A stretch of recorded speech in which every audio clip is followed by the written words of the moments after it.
everyone, I'm Helene. Welcome to the Vegan Stew, and I am still standing. If you're following along with what's going on in my world, you know that Hurricane Ian, well, first, like, Florida's getting destroyed. So, as much as I want to make light and joke about like what stress I've been under over the last 24 hours, Florida and people I love and probably people you know and love are getting pummeled by a storm that is historic. And that is absolutely horrible. And we're going to talk about climate change on this show because that's what's happening in Florida right now. So let's just start there. Our energy, our feelings, our hope is that everybody will be okay and that Florida will get through this with the minimal amount of damage that a Category 4, almost Category 5 hurricane upon impact could do. Outside of that, I'll talk about me later. So let's say thank you to our sponsor, Cedars Foods, for sponsoring Virtual Veg Fest Live and Vegan Stew this month. We really appreciate our sponsors, and one of the ways that you can be given stuff back is to enter our wish pond by going to virtualvegfestlive.com or any of our websites actually, and click the contest tab and upload a photo that's creative of our sponsors. It could be you in a selfie with it on your screen. Just have fun with it. And you'll get entered to win a prize from Terraseed, Hodo Foods, Veggie, Rebel Cheese, Cinnaholic, Fabulous, and Bernie Wilds. And I'm working on others because I've made a lot of contacts when I went to the Plant-Based Expo in New York City. That said, tonight is a nice mixture of a show. Climate change and vegan sex. That's where we're going to go. And anywhere else we end up. And of course, we love to hear from you. If you have questions or comments, the interaction is really cool. So please join us. You are part of our show. And if you go to YouTube, please do. Please subscribe to The Vegan Stew and subscribe to Virtual Veg Fest. That'd be amazing. And hit the little notification bell so you know when we go live and you don't miss any of our shows, and watch all the shows from the past. So I'm going to bring in the Stew crew. Let's do it.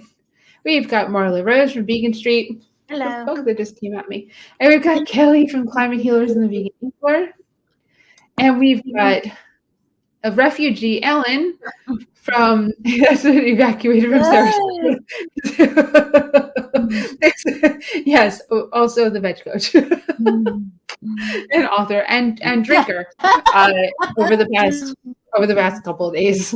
So Ellen was a little toasty last night. I know that. I got the when somebody's toasty, I love you text. So which I'm okay with because I love you too. But I was like, I said, Stephen, Ellen's a little toasted. So, how do you know? Well, you should see your post. So, which is great. I'm just glad that you're safe and high use. And so to go into like some of our own personal stressors outside of the fact that we're concerned about Ellen's every possession that she has being destroyed in a hurricane that directly impacted exactly where she lives. Outside of that, I had to move our festival that's in Asheville, not on Sunday anymore, but it's now 2 weeks away, on the 16th of October. I don't know, you might think, oh, you just moved a festival. I moved a festival of over 100 vendors and speakers coming from all over the country 2 weeks out, and I did that in an hour and have been working on it nonstop since I made that decision. Incredible. That's stressful. Marla knows because she's produced vegan festivals. I think I need to breathe into a paper bag for a minute or something. And of course, I moved it to a weekend where we'll be in Chattanooga on Saturday and we'll be in Asheville on Sunday. And if you check the map, those are 3.5 hours apart. And Kelly is also, we'll just add to stressors. Kelly's cat lived a very wonderful life, an older life, 20 something years old, but still not doing well. So Kelly we can see it, Kelly. So we want you to be okay. And maybe this topic tonight, where we start out with climate change and we lean into vegan sex, we'll put some smiles. Well, they should put smiles on our faces. We're talking about vegan sex. I'm I don't know. really looking forward to hearing the segue. So well, Marla, what is I didn't even read the article that you said we want to share. Right. Why don't you share about that, and then we'll talk about climate change and the elephant in the Right. room, which is a hurricane, and then we'll kind of move into sex. Right. Well, I just thought it was an interesting story, and I hope a direction that not only companies will go into, but consumers will start demanding is a small plant-based, / vegan food company called Strong Roots. I don't actually know how small they are. I'm not familiar with them. I know that They are company. now, what's that? I know that company. Okay, they are now printing carbon emissions labels on their products that let the consumers know approximately the greenhouse gas emissions that it took to produce each product, transport each product from beginning to end. So that just as when you're picking up a package of anything, you can look at the nutrition panel and say, this is for me, this is not for me, this is not the best decision, this is a great decision I can feel good about. So Strong Roots is one of the first companies to be doing this, and we need to do what we can to, like, not only should more companies do this, I kind of think it should be mandatory. If we're going to live on this planet, there are things that affect climate, and as we get warmer, things like 100-year storms happen a few times a year in many places. So like with Hurricane Ian right now, this is not just a random event. This is part of a consistent growth toward more and more and more and more extreme weather events. So anyway, I'm all for the idea of carbon emission labels. So what do you guys That's think? amazing. Strong. They do potatoes. They have sweet potato. They have like a Yukon potato fry. I probably met their head of marketing or CEO or whatever I met at the Plant-Based Expo, and Nice. yes, and had some So, like, sweet potato frozen fries and things? French fries. Yes, so you can fit their logo is like almost like an X with so that's very good. So I highly recommend, and Awesome. that's I mean just for that reason support. For I sure. should let them know to watch this. I Yeah. reached out for them to support us, so I'll be like, hey, watch us too. It's the one about sex and climate change. Yeah. So Right. let's see. So the elephant in the room, or in the southeast, and that's going to impact pretty much a huge swath of the country because the storm is over 500 miles wide, is Hurricane Ian. I've been watching it. I can't believe how many people didn't know about it. Because when I say like, hurricane, they're like, what? I'm like, people, you need to like pay attention to like what's going on in our country outside of just your bubble. Because I mean, and I guess you could just live in your bubble. It's probably a good place to be. So there's like this little bug that is driving me crazy. So well, I was gonna just real quickly. I know while you're dealing with the bug, I was gonna say maybe part of it's just like how people tune out when they hear of like another school shooting, another mass. Like climate change could be the same kind of thing. It's just like another hurricane, Yeah, a hurricane really that's like the worst. Go ahead, Ellen. I was just gonna say, I think that's really true. I am staying with my boyfriend's mother right now in Asheville, which is where I was intending to speak this weekend, and thought, oh, I'll leave Florida a day early just to get ahead of it. My neighbor was saying, oh, I'm never evacuating again. I did it for Irma and got stuck for 5 days in advance and still couldn't get off 75 to find a bathroom. So I took like a bowl, in my car so I could pee in it if I couldn't get off the road. But actually, the traffic wasn't too bad coming up here. But I think part of that was I went up 95 on the East Coast, so I wasn't coming right out of Yeah. Tampa. But and you're just going to have to like redirect me if I just totally. Oh, so my boyfriend's mother, that's where I was going with this, said, yeah, we just got off 2 weeks of what was the last news story that everybody got tired of? That Putin. what?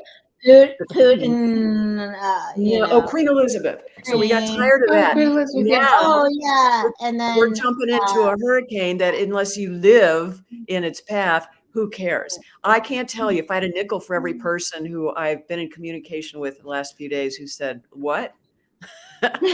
And, even some good vegan friends who I got a call today, like, oh, I just saw the story. Are you okay?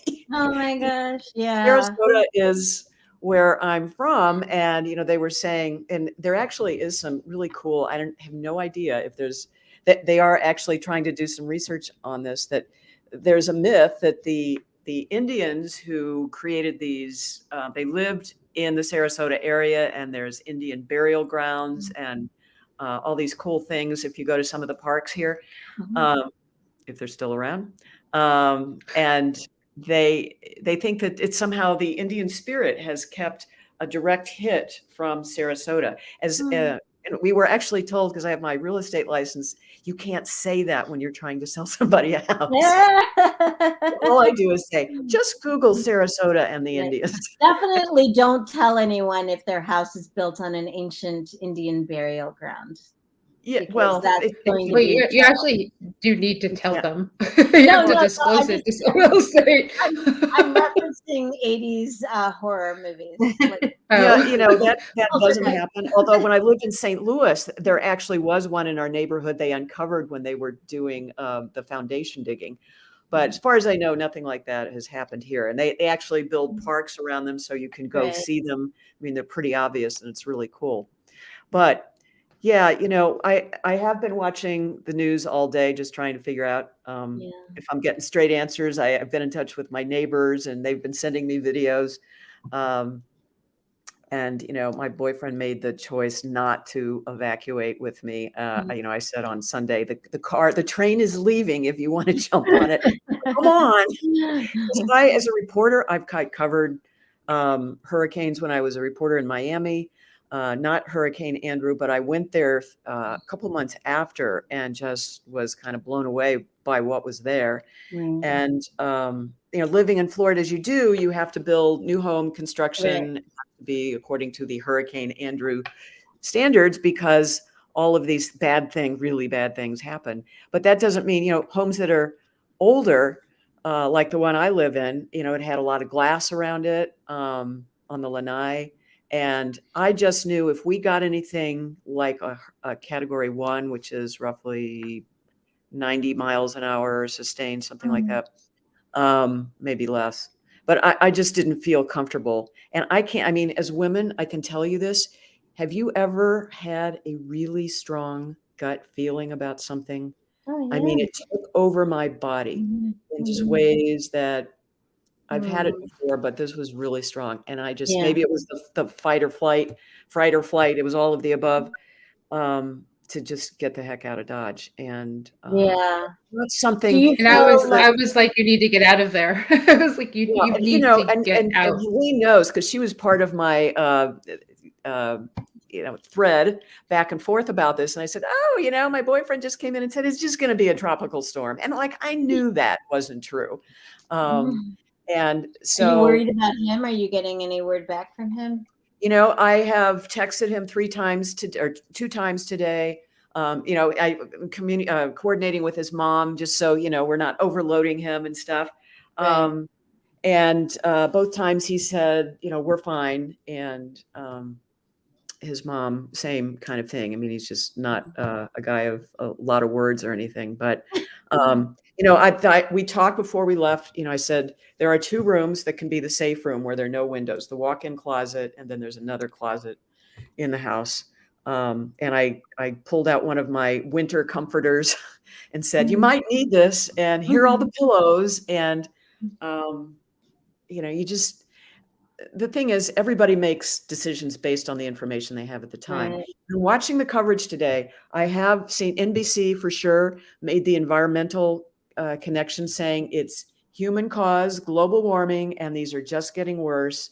And they're not making the leap to say what humans are doing to cause this. And the elephant in the room is animal agriculture. We are raping our lands to grow food for cattle and for animals so that we can feed them, so that we can eat them.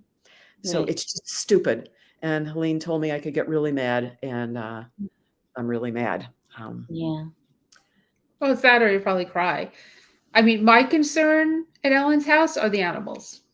He Right. made his choice to stay, and it was pretty much almost a direct hit in Sarasota, where 150-mile-per-hour winds came on shore, and Sarasota is I don't we'll think they see. got that high there. I mean, just to be clear, I mean, but there was that prediction for sure. And Oh, it did happen. I watched it as it was happening. They Well, I- mentioned Sarasota on the Weather Channel. Directly, Fort Myers, Sarasota were going to be absolutely horrendous. Fort Myers, And is that's 2 what I hours wrote away. to you. Yeah, Fort Yeah. Myers is 2 hours away from Sarasota, and it curved in. And I've been watching it on the radar and tracking it pretty much nonstop.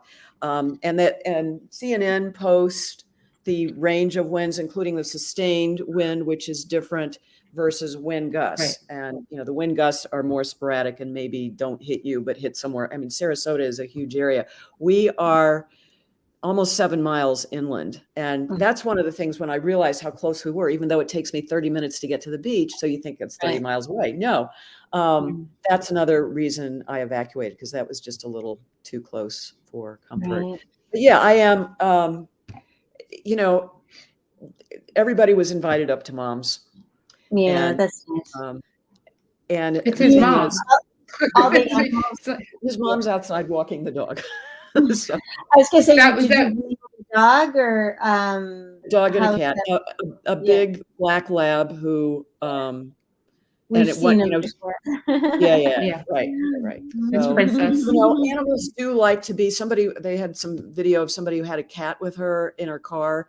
And, animals, if they can stay in place, if they can stay in their home environment, Yeah, it is it's better ideal. for them. Yeah. And, it's hard when you're in these situations. I mean, I had a split 60 minutes to load my car up with my life's possessions and think, what am I going to take with me? And now that I'm here, I'm going like, oh God, I didn't even bring a single Vitamix, and I have 3 of them. Single Vitamix. I'm like, oh man. You're picking a Vitamix as a single thing. You can What? replace a Vitamix.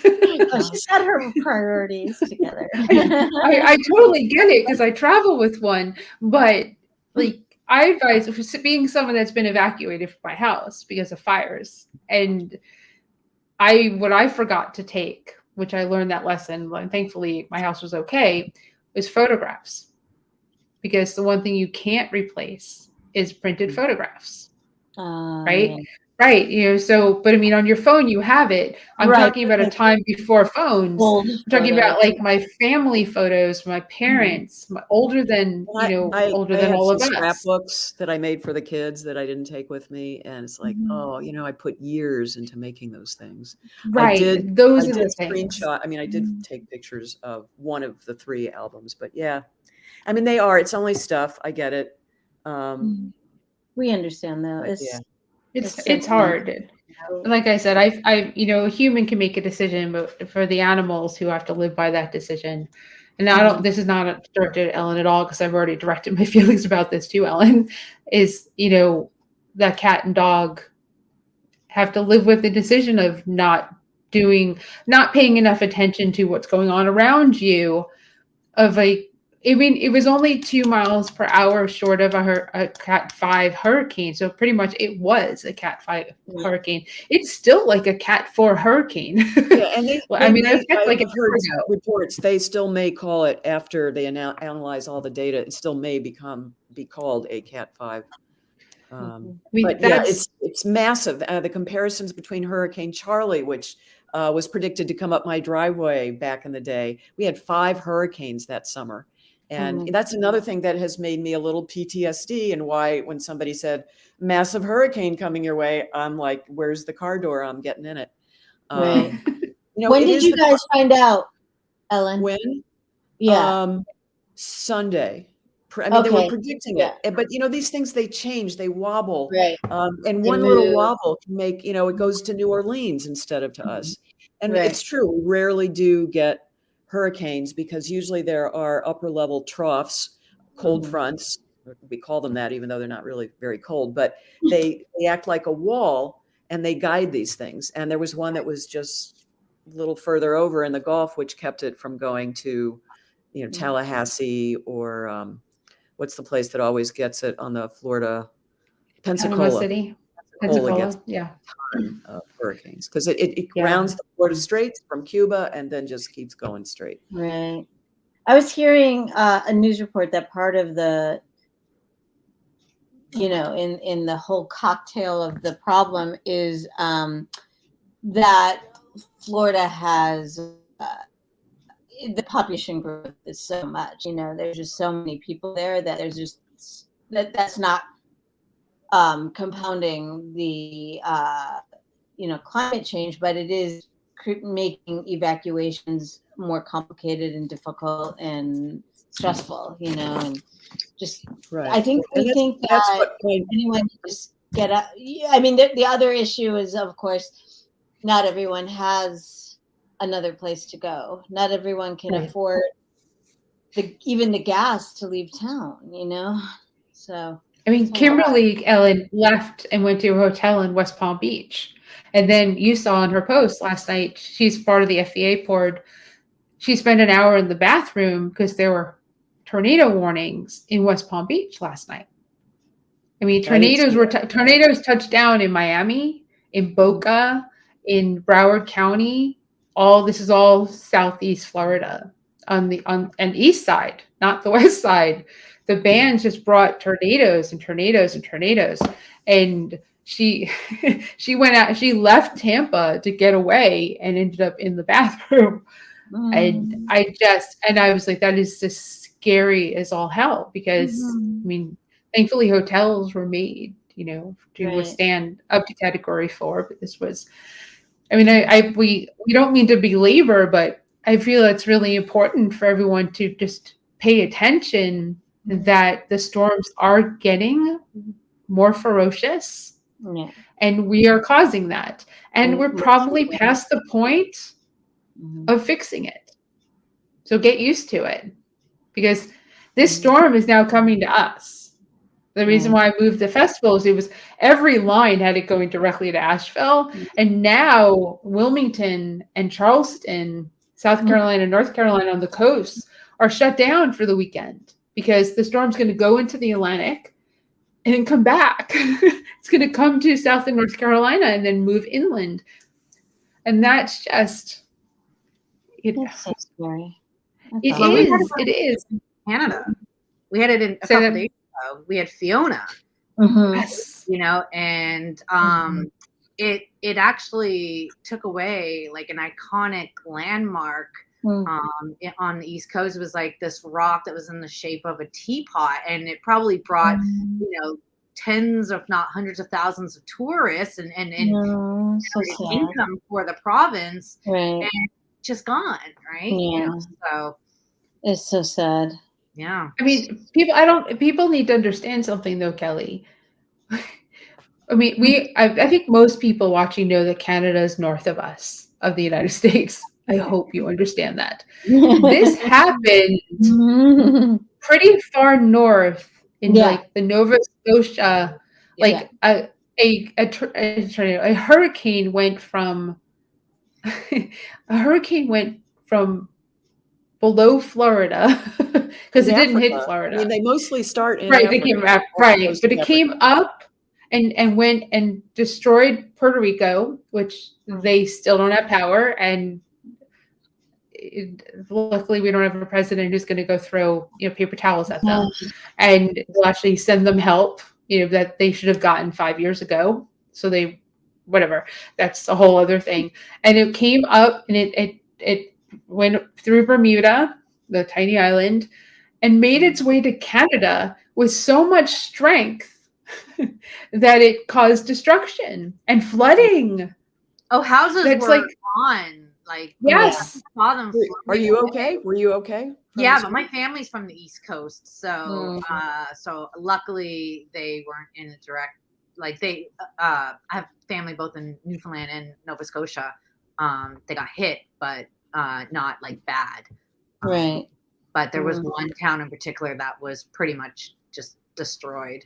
And possibly deaths. I haven't read confirmation, but I know 2 people were missing and only 1 was found. So I'm not sure if if there's a death count and what it is. It just, Well, I do want to that, say that, like, even though this is so dire and we can't put enough of a fine point on that, we also know that, the planet and nature is also incredibly resilient in terms of when we start doing the right things start to bounce back. Things start to improve. It's not like, we just write it all off. It's like, okay, become nihilist, just do whatever you want. It's all.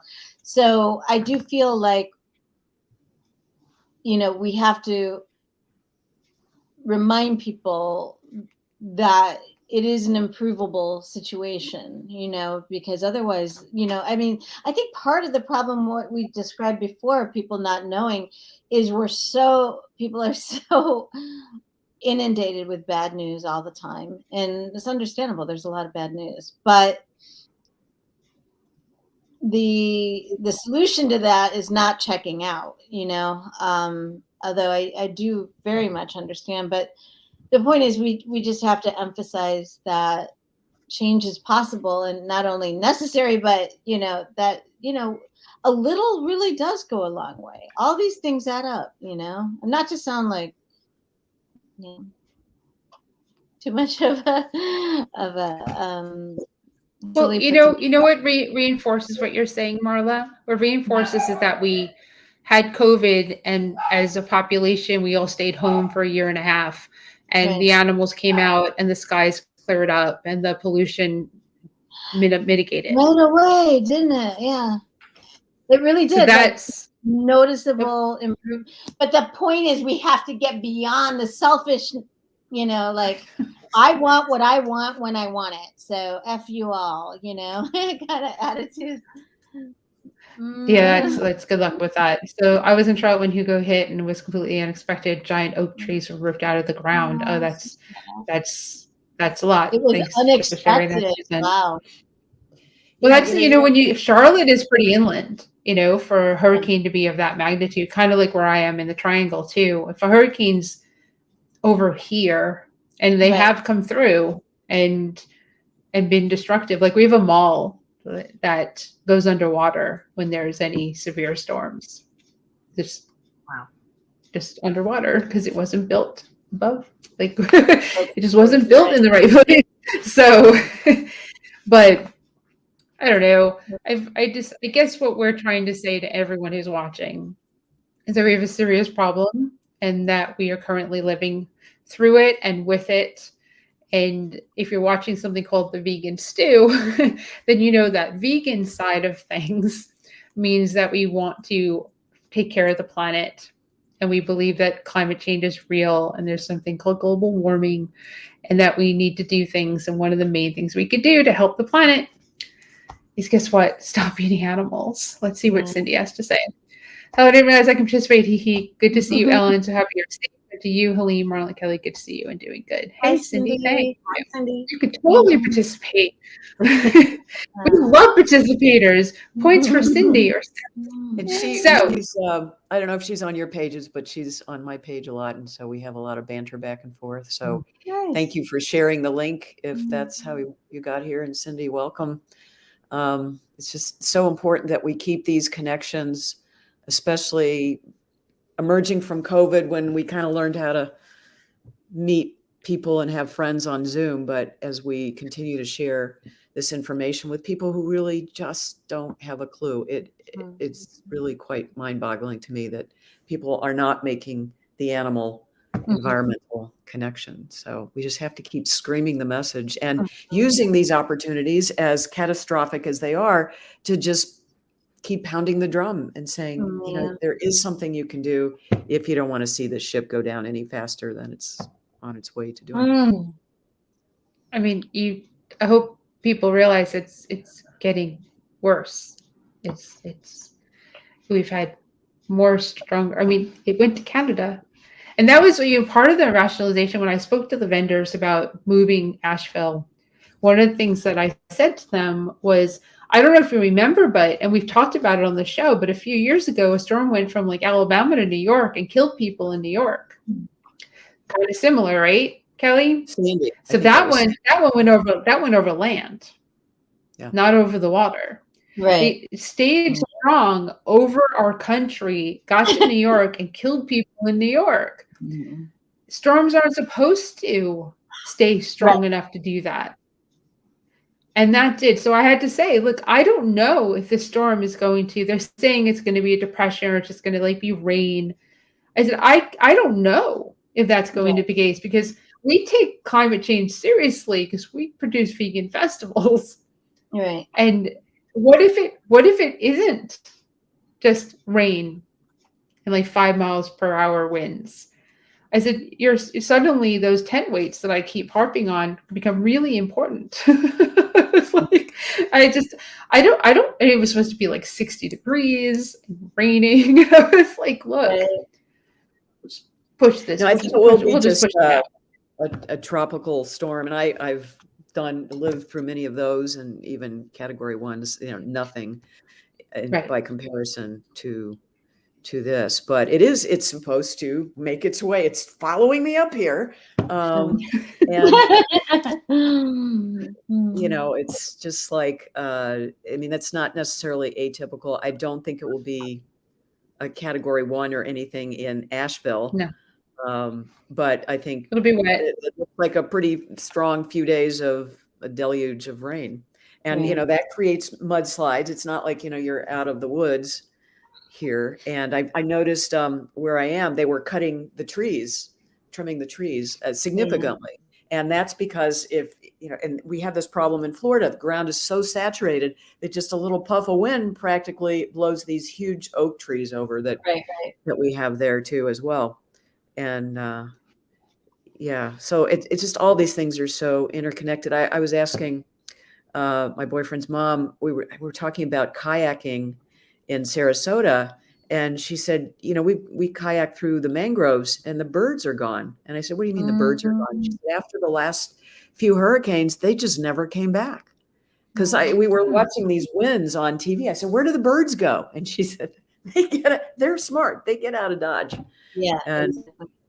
And all animals seem to have this sense that we stupid humans don't, of sensing like earthquakes and tsunamis and just these different environmental disasters.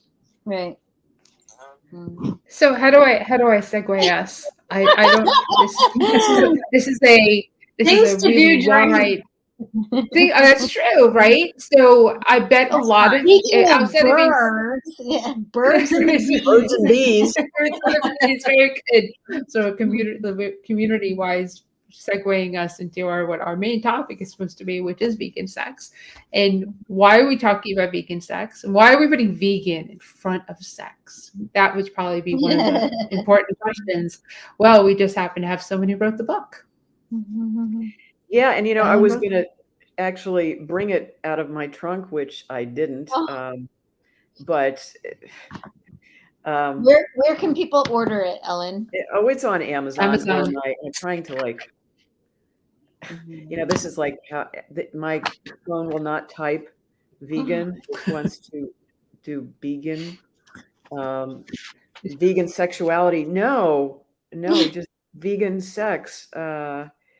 Anyway, so I wrote the book. I did because at the age of 62, I had my first vegan experience after having a lifetime of partners who were not vegan. There we go. Finally. All right. So yeah, that's, I co-authored with a doctor because my publisher said, Ellen, we like the topic, but you're not a doctor. Go find one. So thank you for that. And I was speaking at the, wow, I was speaking at the Naples Veg Fest, Naples, which just got pounded today. And so this guy's coming toward me, and I knew that he was a speaker, and I go, you're Dr. Kahn, Joel Kahn, aren't you? And so we engaged in this topic. I said, you know, I'm writing this book, and I've already written my part of it, which is the experiential part. And I'd love to have you co-author if you'd be interested. He said, sure. So he did. And he wrote the research part of it. And what was interesting is, you know, we worked on this for a couple of years and finally self-published it because my publisher didn't think it would sell. Well, then I was at either the Seattle or the Portland Veg Fest when it was off the press, and it was the most popular selling book. And I was selling it at his table, but as a self-published book. Right. And he said, well, maybe we should buy the rights to it and we'll help you distribute it. So never being in the book industry to make money, I said, sure, let's go for it. And then they did a much shorter version of it, a little bit of a different cover, but still with the same bananas and apples kind of thing to kind of illustrate that point. But much of the medical research that we presented in the book appeared in the Game Changers movie about a year later when that movie came out. And so what were those things? Nitric oxide. Dr. Kahn this is his line, say yes to no. And so when you're eating plants, especially things like beets, they help produce nitric oxide in your lungs. You can breathe better. I always drink beet juice now before I run a 5K, and it feels like I can breathe better. So obviously it's working on a cellular level, and breathing is just one of the ways we notice that. So I'm just listening, looking at Ray. I know, it's so interesting. That's my vegan That's your what? That's your boyfriend? My husband. Oh, your husband. That's right. Oh, I was going to podcast about vegan sex. And the co-host said that no, that's not always say no vegans, turns them vegan, and then dumps them and moves on. It was never made clear whether she was joking. It wasn't you, Ellen, was it? I did do that with the non-vegans, and you know, it worked pretty well while we were in a relationship, and yeah, I mean, the last one that happened to, he totally went back to when we broke up, not eating vegan, which kind of made me sad, but yeah. So, you know, I mean, that was a condition of the relationship. If we're going to go out on a date, I remember on one. Is your husband trolling you, Kelly? Sorry. That's what I get. I just want to see what Kelly says. I think we got a troll here. I'm sorry, Ellen. What were you saying? You went out on a date? No, it was totally fun. And, you know, let's just put it out there. I mean, vegan sex is way better. We're eating more fruits and vegetables. We're more lubricated. You know, the fun story I tell in the book is that I'm so glad his mother is not here. So I was told I was having back pain. So I went to a physical therapist, and they said, oh, it's because you haven't had intercourse in like decades. And so your internal muscles have atrophied. So we're going to prescribe for you a vibrator that Medicare will pay for. And you use it to wake up those muscles. And also, if you ever are so lucky to have a boyfriend again, then you're going to need lots of lubricants. Because it will be incredibly painful.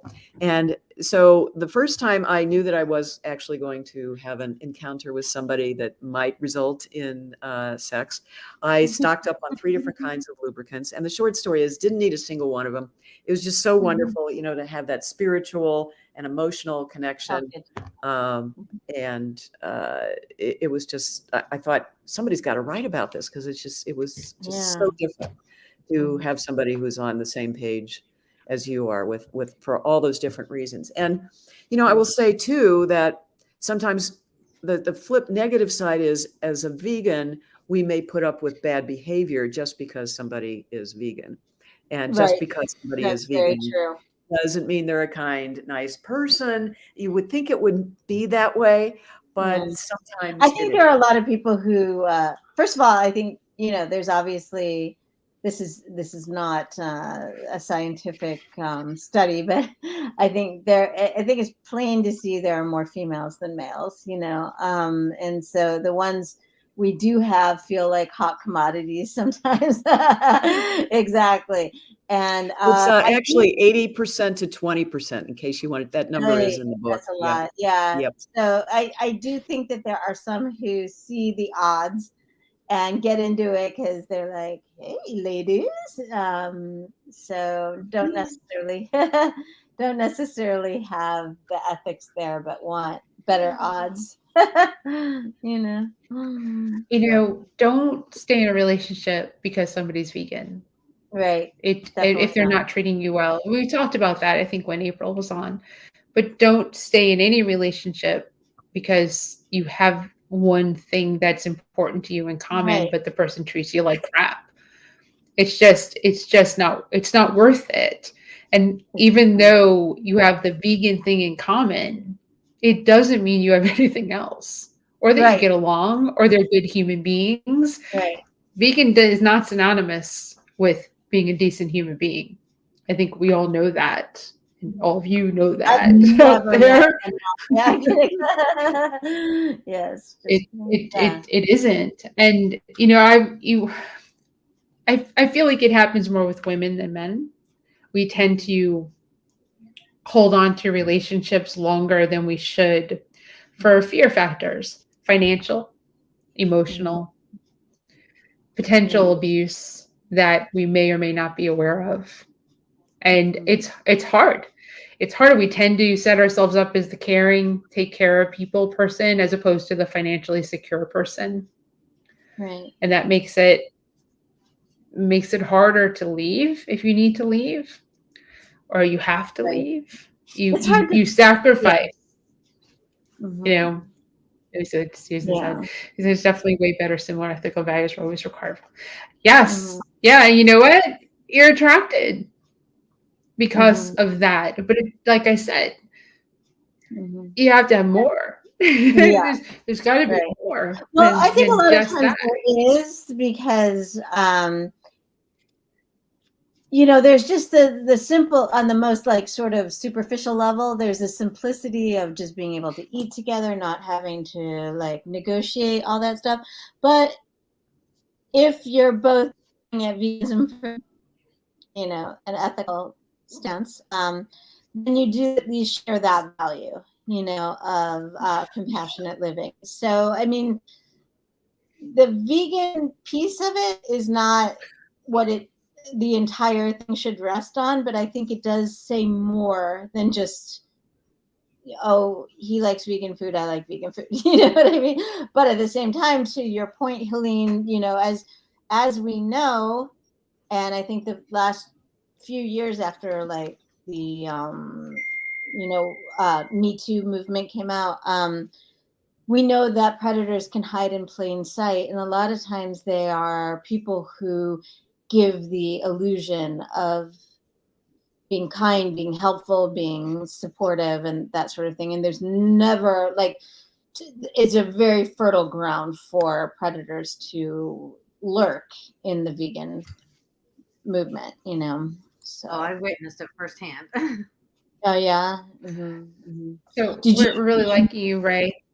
So a coworker learned that I was vegan and had so many questions. I eventually realized he had no intention of becoming vegan, but was nursing many attractive vegan women and wanted the inside scoop. Yeah, that's awesome. And So, he's like, oh, Kelly, are how you dumb. saying you had a bad like dating experience with another vegan, or No, just what? someone in the very toxic person in the vegan community here. Right. And it was during like one of the 24-hour vigils that we had. And he, I think, already knew like he wasn't especially well liked in the community. Yeah. But he came, and like we always had food, and he came and basically just to get free food, like I saw him stealing the food off the table, and it was already like that was icky, and Yeah. he stayed the night in a tent, and he had brought someone that we had never seen before.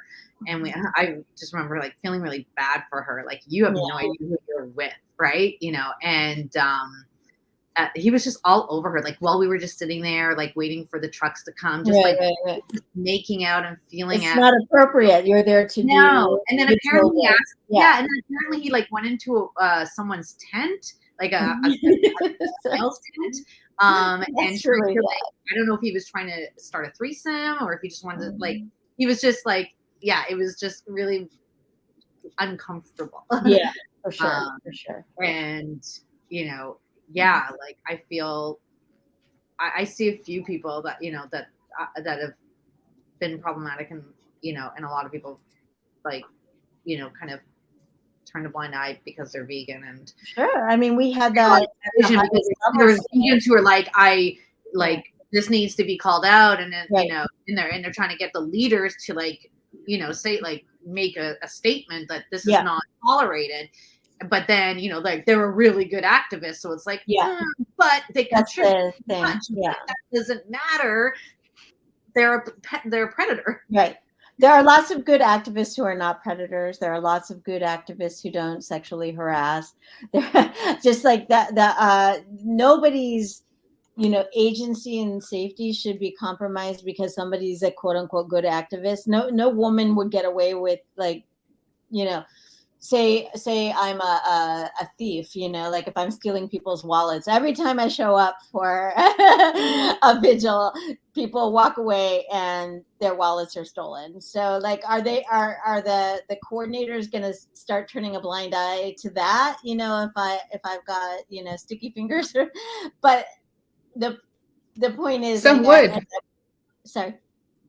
I was mentioning at the highest levels in the United States, in the animal rights / animal welfare community, there was a lot of sort of owning up to the fact that there are these boys networks, and women were having a really hard time moving through certain organizations like HSUS. There were certain known predators who were given safe harbor in other organizations and elevated, in fact. So I don't think that it's ever, oh, there's my sweet son. That's my son. It seems like a lot of people get accused of being divisive. That's okay for calling out behavior. It's true. There are a lot of people who get accused of that, and I think it's a silencing effort. And I think a lot of times people are well-intentioned. Device. It's okay. It's close. We know what you mean. Right. Sorry. Anyway, but I think I was a mom. The knee-jerk response is, oh, I'm gonna keep this quiet because I don't want to make a scene, because I want the good that this person does, you know. But at the end of the day, if somebody is creating a toxic environment for other activists, how good of an activist is that person, you know? So anyway, that's my point. My son. No, it's true. I mean, one thing that Stephen says, which comes up a lot, is, will you continue? His ethics and morals when it comes to people is very, very strong, right? And if somebody shows their true colors and they're just a shit person or shit, just why do you still want to work with them? Why would you take their money as a vendor? Why would you have anything to do with them, even if they are the most amazing vegan on the planet? Sure. No. And he says that, and he says it to other people who are like, well, you know, they do some really good stuff, and you know, they're really good for the community, but they're horrendous humans. Yeah. That trumps, I'm sorry, but that trumps the vegan activism. Right. It has to. Because otherwise you're pretty much, what's the word I'm looking for? Because it's late. Complicit, or? Well, you are complicit, but you're the other word? You're making it okay, right? Yeah, You're you're saying normalizing this behavior, and you're well, giving we're the getting closer. person platform. Basically saying, hey, well, ethical behavior applies to, I'll just skip because I don't know my word. Ethical behavior applies to everything a person does, Right. not just what they eat. It's not even what they eat, Susan. It's the activism that they're perceived as doing. Enabler, right? You're the best. Got it. That's my word. Thank you. You're enabling the people, but it's not what they eat. It's their activism in the community that people look at. Like you named them, HSUS, Mercy for Animals, Humane League, Farm. That's not to be confused with the Vegan Enabler. I really like Kim Kelly. Right? So those are, I just rattled off some big names in the vegan world of activism and sanctuaries and saving animals. And every single one of them has had an issue with treating women in a demoralizing, abusive manner.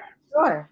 But I think it goes back to what you said, like what percentage of vegans are male, and it's 20%. And so it's like, but men still have too much of a platform on a vegan platform for the percentage that they are. We still worship, elevate men, right? You know, so we should be like really not tolerating this at all. Yeah, we still do. Like there's still so many women I find that just like they worship these toxic men, right? Well, and I think that I've seen less of it these days than there used to be, but a lot of times, and I don't mean to pick on men, but it was both, men and women, but like where they are being activists for animals, but they're centering themselves. They're always the one in the shot. They're the ones drawing attention. Like,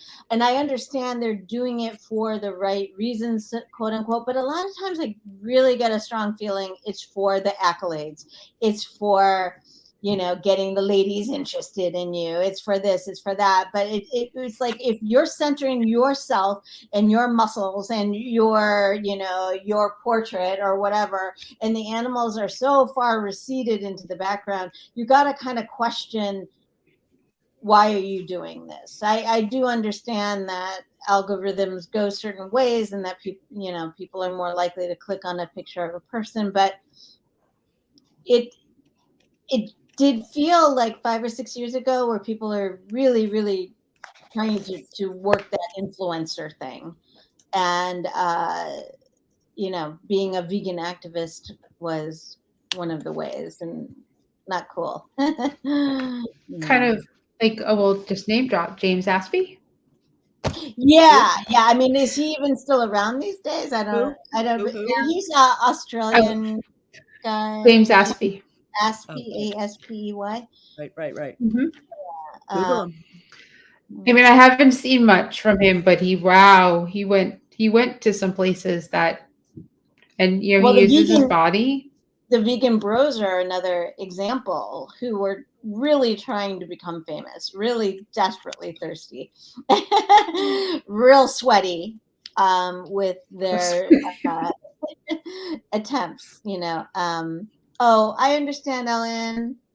We got. I've got 5 more minutes till You got 5 more minutes. We can conclude in 5 minutes. I think that these days it just shows it's more like since Me Too, since I just feel like society has changed a little for the better in terms of what people will put up with and accept. But there's still some old school attitudes about stuff. We're talking about using your body to attract the people, to get the likes, to make the money. And if you have it, I'm not going to begrudge you to use it. People I love have amazing bodies, and they're posting the pictures of them, and part of that business is, hey, I'm a bodybuilder and I'm going to show you, you may be able to look like this if you follow my Right. what I'm doing, because I sell that, so how else do I convince you if you don't see it in me I definitely to get have you that. come? Yeah. Right. Yeah. And that, to me, that's, I actually personally I don't have a problem with sexualizing something. I don't have a problem with that. I have a Right. problem with you being abusive towards somebody else because of sex, or using it in a way that is a Me Too type thing, or Sure. limiting my ability to move forward because I'm a woman and you're a man who's an asshole. But I don't have a problem with being female and playing the female card. If it gets me my way in a way that I need at that moment in time, I'll use it because I have it to play. And I don't feel like that's a bad thing. Well, how about that's- the lingerie, the people in Australia who are doing the lingerie and they're holding the signs up, right? I know, people are going to think, well, it's the bot, it's, Right. but they don't make it about themselves. And when I see the reason why I like it is because they very much focus on the vegan part. Right. That kind of I have to get to this level in order to make you listen. Fine. Look at my boobs. Now read my sign. Right. I mean, this is like nothing that anyone just came up with. PETA's been doing this since the 80s, not just the 90s, so this has been their primary strategy, What's really great are the signs that they have. They're really aggressive. I only have sex with vegan men, right? So they're just oh, well, or eat pea, not animals, those kind of signs, right? They're right. All right, everyone, I got to run, but keep talking. It's a great topic. I could go on and on about it. Just, I highly recommend it. And vegan sex. Totally. Don't leave home without it. Thank you, and thank you, everybody. Good to Thanks, see you, Ellen. Hi, Carissa. Talk to you soon. Hi, Carissa. Thank you. Bye, Ellen. Okay, very cool. Well, we could beat this one further, but I guess we can kind of figure out what we're going to do next week, because I have no idea what that is. And next week is our meeting, I believe. Oh, good. Right? Saturday is the first. Yeah. I think I need that. So, all right, very cool. So that's good. So we'll be able to talk about what our show should be in a couple of weeks. Is for talking about cross-contamination. Is that an issue? Oh, yeah, that'd be which is probably a good topic, being that the orange chicken is back. BOGO, baby. BOGO. Yes, there is. If you don't know that, Panda Express, Beyond sent an email out. If you're on their email list, Panda Express sent an email and said you can get a buy one get one at Preach It Marla. Everybody's are here tonight. It's awesome. So I posted it on Vegan Street with all of my disclaimers. Right. The fact that you have to put all those disclaimers. Yes, it's fried. It could be the same oil. It's vegan to you or it's not. Just leave me alone, right? I'm just trying to stop the next hurricane, okay? We did a whole show on it, so not intentionally. So, but yeah, so you can buy one, get one at Panda Express. We've been thinking about getting it. We haven't yet. Yeah. We actually went to Payway and got Chinese food. Payway? Yes, it's like a fast food. Okay. Yes, and it's Chinese food. It's actually, Stephen may have to help me because I'm clearly my brain isn't functioning. It's the fast food of some bigger restaurant, which I can't remember right now. So if Stephen maybe can tell me what it is. I'm old. So, and it was really good because they have all these dishes that with tofu that was absolutely delicious. And we got 3 different types. We got teriyaki and this curry one and this firecracker one or whatever we got. And super happy with brown rice that didn't have any oil in it. Didn't feel like it. Best fortune cookies ever. Yes. So that was It was I'm gonna really have to look this up good. and see if I find one around us. There I should don't be. There should definitely be know. one there. PEI PF Chang's. That's PF it. PF Chang's. Chang's Okay, is I know that. it's their fast food version of their Oh, is restaurant. So that it's right? I didn't know they were yes. connected. I've seen that before. So I'll do Okay. PEIWEI. There we go. Yeah, I will look that up. So Yeah. put in the comments. So it's Payway. That's so but totally get the orange chicken because Yeah. why BOGO. not? Exactly. And BOGO is buy one get one free. All right. So I need a break. So next week we're not here next week, and then Talk the amongst weekend. yourselves. Yeah. Yeah, right. Well, Coach Kayla will be live at 7 p.m. next week with all your nutrition and health questions. So definitely tune into hers. You only get her once a month, which is amazing. And she's a registered dietitian, so she can answer those questions legally. So bring them. Let me see. Let's see. We recently have a couple of Chinese Restaurant Express open in the area of Trumbull County, Ohio. Can't wait to try one. Nice. We could talk about food on this show That'd be fun. for days. So that would be a fun show, actually. Right. We just like, let's all talk about wherever you are, your favorites, and then we'll just write them down. All right. So I'm going to close out the show. Everyone, thank you. Good night, everyone. Right. Bye, quickly say if there's Marla. anyone Yes, that definitely, is, Kelly. who like felt like we didn't talk on a subject. I know we didn't talk about contraception and toys and outfits. Nothing. Like, feel free to reach out to me. I'm the vegan enabler, and that goes beyond food. And there's no topic that I won't talk about. Thank you, Susan. Thank you. We totally could. We just didn't go there. So we could do a vegan sex part 2 that has nothing to do with us being mad at people being mean, and just go into the toys and the outfits that are not leather, Right. True. and toys that are vegan because you want to make sure they are, and obviously there's so many things, and let's You guys, I want to eat dinner. I know. Thank you. Nice to meet you, ladies. Thank you for tuning into us in the future. All right. So let me close out the show. Bye, Marla. Bye, Kelly. Thank you for watching. We're very quickly closing out the show. And this is what we do on the Vegan Stew. We talk about conversations. It could go just about anywhere. We appreciate your comments and your questions. And that makes it more fun for us. So go to virtualvegfestlive.com, enter our contest, upload your photo. You only have a couple of days left in September to enter. So win some prizes. We give them away monthly. Nobody else does that. We have 7 of them. You win a prize pack, comes right to your house. We just ask that you post about it and you tag everybody when you do.